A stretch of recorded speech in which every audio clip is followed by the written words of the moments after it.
Coucou tout le monde et bienvenue sur cette nouvelle vidéo. Aujourd'hui, on va s'intéresser à la nouvelle thématique du Music and Books Challenge puisque le mois de septembre arrive à grands pas, très grands pas même puisqu'on est sur la fin du mois d'août et je suis un petit peu à la bourre pour vous présenter la thématique. Et puisqu'on arrive au mois de septembre, figurez-vous que je ne suis pas allée chercher bien loin la thématique du mois, enfin du moins le titre de cette thématique, puisqu'on va s'intéresser aux reprises. Ben oui, forcément, septembre, c'est la rentrée, la fin des vacances.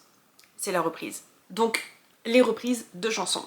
Et alors, figurez-vous qu'il existe plusieurs types de reprises de chansons. Il y a évidemment celles qu'on connaît le plus, à savoir des chansons originales qui ont été reprises par d'autres artistes de façon plus ou moins fidèle, c'est-à-dire soit on reprend la chanson vraiment de A à Z et c'est juste la voix qui change, mais on peut aussi reprendre une chanson en changeant pas forcément sa structure, mais plus son côté instrumental. Mais sachez que pour ce mois-ci, le calendrier fait encore une fois bien les choses, puisque vous ne le savez peut-être pas, mais j'en ai parlé assez régulièrement.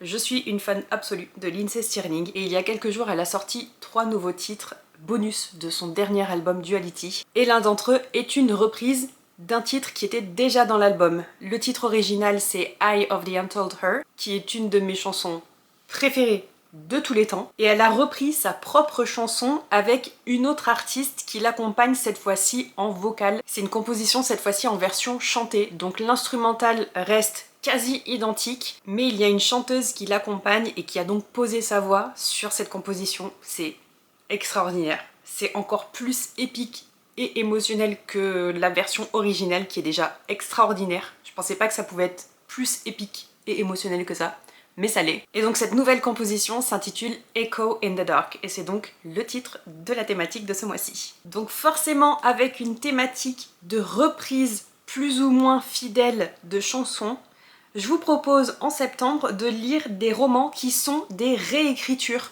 soit d'autres romans, soit de contes, de légendes mythologiques. Laissez libre cours à vos envies tant que c'est une réécriture de quelque chose. Et pour la sélection du book club de ce mois-ci, comme d'habitude, j'ai proposé une sélection de 4 titres qui sont différents dans leur ambiance, dans leur vibe, dans les thèmes qu'ils abordent et cette fois-ci aussi forcément dans le style de réécriture. On avait en premier lieu Indécente Initiation de S.T. Gibson qui est une réécriture de Carmilla qui est un classique de la littérature et qui est tout simplement à l'origine du mythe des vampires et qui est même à l'origine du titre Dracula de Bram Stoker. C'est vraiment la base de la littérature vampirique si on veut. Et dans Indécente Initiation, S.T. Gibson c'est très largement inspiré de Carmilla, mais apparemment ça reste une réécriture peu fidèle au titre Carmilla.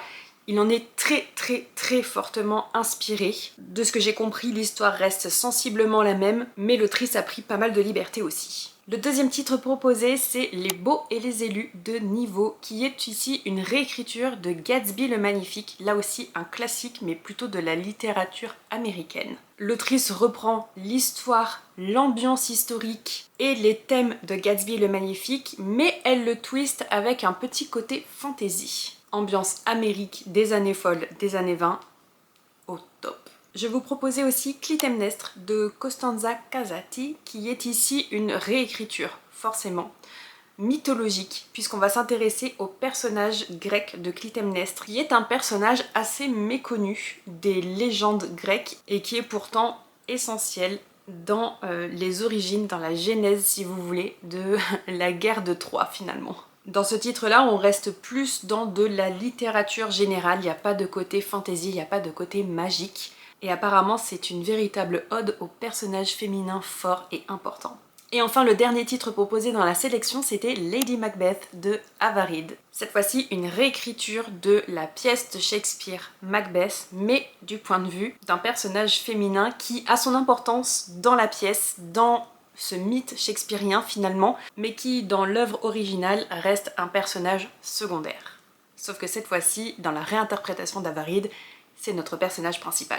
Et sachez que c'est Clytemnestre qui a remporté les votes avec 54% des voix. Et je suis plutôt contente parce que j'avais hésité à l'ajouter justement à la sélection en me disant c'est de la littérature générale, peut-être que ça ne plaira pas aux gens, mais comme j'avais envie de proposer des choses différentes, je me suis dit que ça allait peut-être matcher. Et finalement, vous avez été nombreuses et nombreux à plébisciter ce titre. Donc si jamais vous aussi vous souhaitez lire Clytemnestre sur le mois de septembre et que vous voulez échanger sur votre lecture, n'hésitez pas à rejoindre le Discord. Comme d'habitude, le lien est dans la barre d'informations.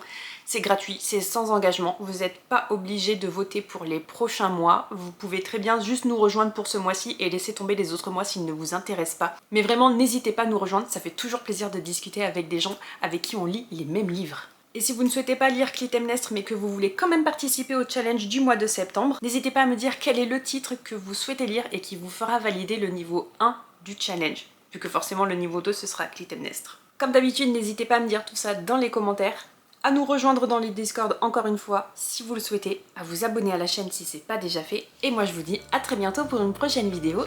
Bye bye!